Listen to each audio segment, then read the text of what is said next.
the reason why many of us are sitting here today is because of the imprints that a special teacher had made in your life. And so, World Teachers Day, we celebrated on the 5th of October 2023. That was a day dedicated to recognize and honor the invaluable contributions of teachers in our communities and the world at large. And I trust that somebody made you feel special on that day.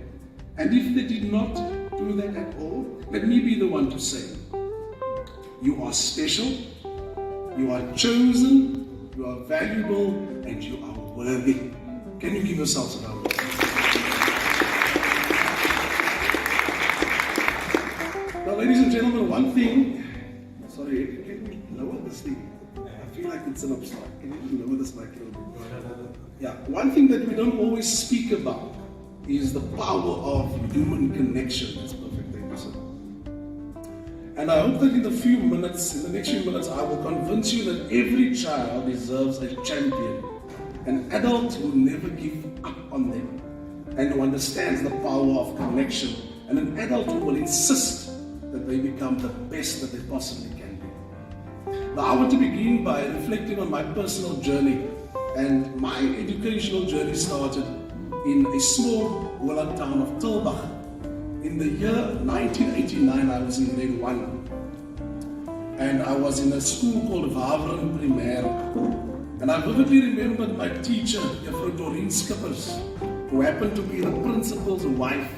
She was a tall, astute lady with this very distinct voice. And just the mere thought that the principal's wife is my teacher was unsettling already.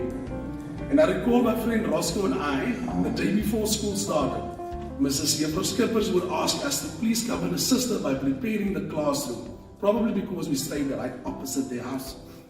And so as we got into the classroom, we were unpacking boxes and cleaning up, and she must have seen this anxiety and unsettledness in my eyes and in my voice. And I remember her words to me was, "Moenie worry nie my kind, don't worry my child. In die klas gaan ons jive dat het goed gaan." In other words, we're going to have some serious fun in this particular class. Now those words were very reassuring. Het gaan goed gaan. Right? Those words brought calmness and healing to my anxious mind. Those words were not just words, they were a promise of a nurturing and a supportive environment that's to come.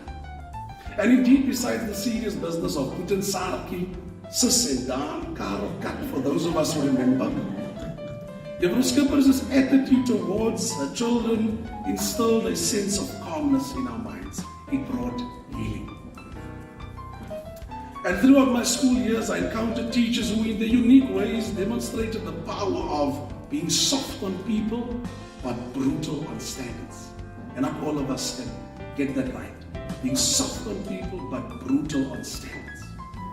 Meneer Koos de Wet, my grade 5 math teacher at Hoërskool Tilbach, stands out. Despite his firmness, I believe he possessed a heart filled with compassion. When I faced moments of discipline, he chose a different path. Give him a round of applause. Instead of inflicting pain with his cane, he used his actions to teach me valuable lessons. One day, he must have been really fed up with me and my antics that he asked me, "Lee Hoffmann, wait outside my classroom." And everybody knew what was coming that day. And he followed suit with his cane in his hand. He closed the door behind him. And you could literally hear a needle drop in the classroom as the children were waiting for the lashes. And instead, he would take me outside, he would close the door behind him whilst the entire class was waiting to hear how I was getting the beating of my life. Instead, he hit the cane against the brick wall, giving the impression that I'm getting a significant punishment. And I want to believe in reality, he couldn't bear to harm a child physically. And this act of love and compassion in lieu of punishment was a profound source of healing in my life. And that I realized after the fact. In 1998, I left Tilbach and I started Standard 7, Grade 9 at a school called Simonstown High School. And what a daunting experience it was, not knowing anybody and on top of it not being able to speak English properly. I decided to join the rugby team, and our coach and business economics teacher at the time, Meneer Moster, really had a heart of gold. on the days that I would lose or misplace my bus ticket from Mitchell's Plain or Simonstown to Mitchell's Plain to get home, he would help me by paying my taxi fare and my train fare to get home safely. And after late rugby games and trials, he would drop us off in Mitchell's Plain with the school's combi. And the idea that somebody cared enough to go over and above the call of duty late at night to take me home was a source of healing. It brought comfort. I found a sense of belonging in this man. The same Mr. Moster was phenomenal in his support to me when I was appointed as principal at Simonstown School in 2021. I had no knowledge of how to manage the NSC exam process, Mr. Engelbrecht, when you would send those emails. And Mr. Mostert was one of two teachers that came to me, closed the door and said, Mr. Hoffmann, don't worry, we've got your back. We support you. And that brought healing to me in a very difficult professional space. And those are the teacher heroes that really, really stands out for me. And of course, we can't forget about, for those of us who might or may not know, Mr. Hendrik Thys. He's a CPG lecturer. He was my Afrikaans lecturer at Mowbray campus. What a phenomenal human being. He just had the heart for people. You couldn't help but to love Hendrik with his dry sense of humor, but his sheer brilliance in his area of expertise, Afrikaans. I recall our oral literature expeditions to places like Vredendal, Doringbaai, Pella on the banks of the Orange River, Gravies waterfalls, Kranshoek in the Southern Cape, to go out and speak to senior citizens about how they've lived their lives back when they were children themselves, and to share their stories of schooling and medicine and cultural norms and the like. And so I want to believe Mr. Thys understood the value of human connection. And during one of our tours, he even quoted Maya Angelou's words when he said, people do not always remember what you teach them, but they will remember how you made them feel. This process healed me, because we connected with the hearts of people, and the sincerity of our plattelandse mense is something else. Now, these experiences ignited my passion for connecting with others, and led to the creation of platforms like the Western Cape Teachers Forum, where educators share ideas and support one another. And I see our two 20s there. I've met you online only, we've never met in person, but hi, Chantal and your sister. And so, ladies and gentlemen, as I embarked on my teaching career, I started at a school called Parkhurst Primary School in 2007 in Mitchell's Plain. And I encountered a phenomenal leader in the form of Mrs. Jennifer Johnson. She was the principal at the time, and she must have recognized some potential in this young lad. And she provided an opportunity for growth. She immediately placed me in the school management team with no portfolio. And she said to me, I remember saying to Mr. Hoffmann, you're going to be responsible for managing the school's IT infrastructure. Something I had no knowledge of at the time. But this was a leader who had foresight. She capacitated me. She put the money in my mouth, and she sent me little courses to develop me so that I can fulfill this role that she had envisaged. And one day, I remember very vividly, she called me into her office and said to me, Mr. Hoffmann, this won't take long, but I need you to fix your erratic attendance pattern. She said to me, don't get into the habit of developing a pattern of being absent. Fix it before it becomes a problem. And as I wanted to respond, she said to me, that will be all. That moment taught me the value of being brutal on standards and holding each other accountable while remaining a source of support and encouragement. Her leadership exemplified the delicate balance of setting high expectations and being compassionate. That fixed an imbalance that I had at the time. It healed me. And so when I reflect on a few teacher leaders that have made a significant impact on my life, I also understand that they too must have worked in very challenging contexts. But they bloomed where they were planted. Despite the challenges and obstacles that they faced, we have seen schools like Spine Road High School in Mitchell's Plain, who became the first school on the Cape Flats in 2014-2015 to attain a 100% pass rate for matrics. And when one of the journalists asked Mr. Fairburn, the deputy principal at the time, Mr. Riyad Najjar was the principal, how do you get this right? They said, one of the responses were, the matriculants start school at 7 o'clock in the morning. They were being brutal on standards. they had an unusual response to an unusual problem. And this is a community that's right in the heartland of the American gangs. And so when we say our context and our challenges and our problems, look at leaders like this who, despite the adverse conditions, they continue to create excellence in their context. I'm also reminded about Mondale High School, similar results, 99%, 100% NSC pass rate. And these are the schools where you see matriculants and grade 11s and grade 10s on a Saturday morning, 7 o'clock, in their school uniform. They will be seated in the classrooms waiting to be taught. And in order for those teachers or for the learners to be there, you require committed and passionate teachers ready to teach them. And parents, might I add, ready to support them. So we are all partners in this process called learning and teaching. I'm also reminded about a school called the West End Primary School. I don't know if some of you know, but very recently, I think it was this year, last year, they were the first runner-up in the T4 education best school competition, best school in the category overcoming adversity. A school in Lentegeur, which was playing second place in the world. Go figure that. And so when you look at West End Primary School's Facebook page and YouTube channel, you realize something very interesting. They participate in every single competition because that leader understands the value of recognition. Very recently, they won a Woolworths My School competition where the school managed to register the most number of entries on the platform, and the school was awarded with a 100,000 Rand cash prize.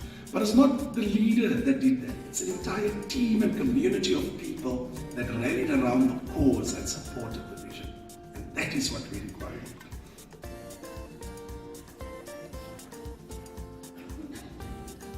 Now, as I said, these are leaders that are being brutal on standards.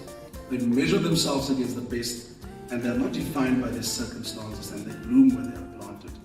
And some of you might even know this particular story. The story is told about a certain Mrs. Thompson, who had a very interesting habit of greeting a class by saying, "Love you all," whenever she entered the classroom for the first time in the morning. She knew that she was lying as she could not feel the love for one of the children in her class. He was an unkempt and untidy child who often didn't smell particularly good on some days. Nothing in this child drew her to him. She would call him out for all the negative examples and would ignore him for all the positive reasons. And so that year, after submitting a progress report to the principal's office to countersign, she was called in by the headmistress. The headmistress told Mrs. Thompson that a progress report should indicate progress and should make the parents feel that their child has a future. And the way Ms. Thompson had written Teddy's report will make his parents want to give up on him. Mrs. Thompson replied that she had nothing positive to say about Teddy. Immediately, the principal asked the administrative staff to trace Teddy's previous reports to see what happened in previous years. And they sent it to Ms. Thompson. Immediately, Ms. Thompson came across Teddy's grade 3 report and came across the final comment that read, "Teddy is the brightest child in the class."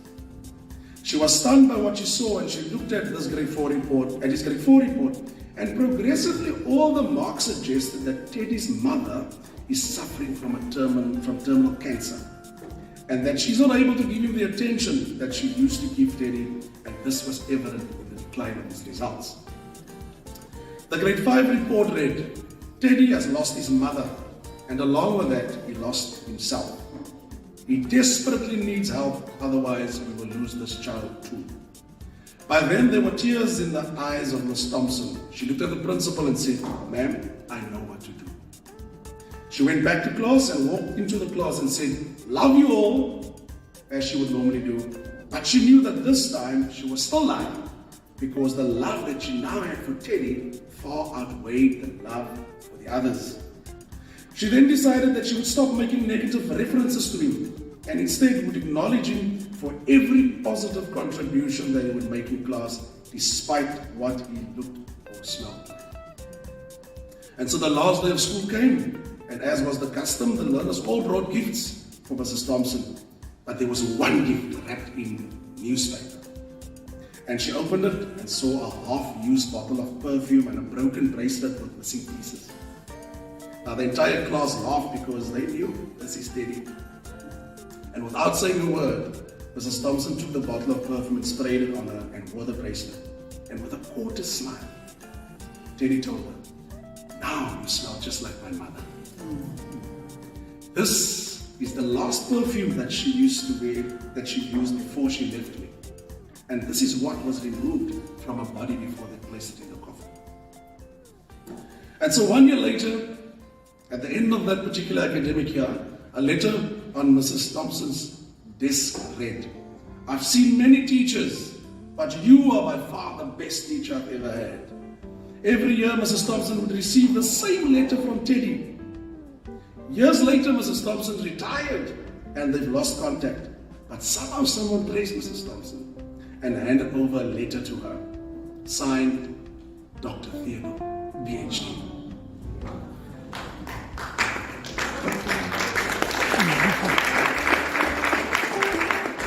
The letter read, "Dear Mrs. Thompson, I have seen many people in my life. I've gone many places in my life, but you remain the best teacher I've ever had. This is your Teddy. I'm getting married, and I cannot dream of getting married without your presence." And along with the letter were return flight tickets to the wedding destination. Mrs. Thompson couldn't resist. She no longer had the perfume, but she still had the bracelet and wore that to the reception. She tried to sit in one of the back rows in church, but the ushers recognized her and pointed her to one of the seats in the front row with the label, Mother. As she took a seat next to Theodore, he whispered in her ear, "You are the closest thing to my mother that I've experienced, and I am what I am today because of you, ma'am." Teddy introduced his wife to Mrs. Thompson and repeated the words, "Without this woman, I would not have been the man that I am today." Mrs. Thompson then responded by saying, "Without this man, I would not have known that a teacher must first be a mother to every student of hers and then only a teacher." And I want to believe both Teddy and Mrs. Thompson found healing in one another.